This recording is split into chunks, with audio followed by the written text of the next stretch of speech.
అమరావతి దాదాపు 200 మంది రైతులు వీళ్ళు మర్డర్లు చేస్తే బయటకు వస్తాయి, రక్తం బయటకు వస్తుంది.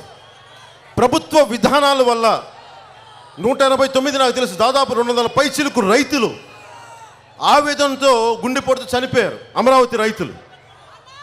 ఆ చావులకి కారకులు వైసీపీ నాయకులు. నువ్వు అధికారంలోకి రాకముందు ఒక మాట చెప్పి అధికారంలోకి వచ్చిన తర్వాత ఒక మాట చెప్తే వాళ్ళని స్థానం లేకుండా చేశారు. వాళ్ళు ఈ రోజున పొలాలు ఇచ్చారు, డబ్బులు పోగొట్టుకున్నారు, ఎటెలాలో తెలియట్లా.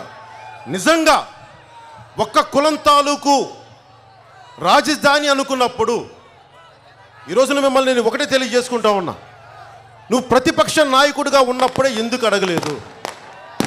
ప్రతిపక్ష నాయకుడిగా ఉన్నప్పుడే ఆ రోజునే ఇది ఒక కులానికి సంబంధించిన రాజధానిగా అయిపోతుంది, ఆ రోజే మీరు ఎందుకు చెప్పలేదు?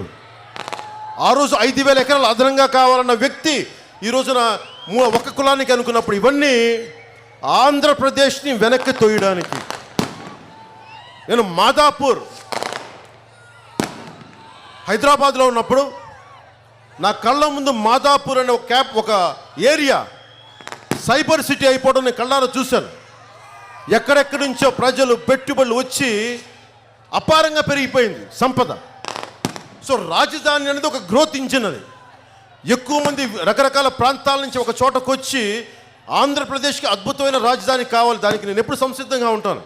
నేను చెప్పిందల్లా ఇది 2-3 ఏళ్లలో సాధ్యపడద్దా, ఒక దశాబ్దం పడుతుందా, అదొకటే నేను అడిగింది.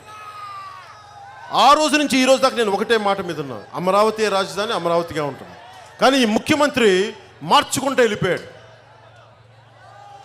మీకు చాలా మాటలు చెప్పచ్చు, ఒక్క కులానికి అంటే అక్కడ అన్ని కులాలు ఉన్నాయి. కావాలంటే కూర్చోబెట్టి ఆంధ్రప్రదేశ్లో ఉన్న అన్ని జిల్లాలకు సంబంధించి ప్రతి ఒక్కరిని అక్కడ తీసుకురావాలంటే ఎలాంటి పాలసీ విధానం పెడితే బాగుంటుందో దాని మీద తెలియజేయండి.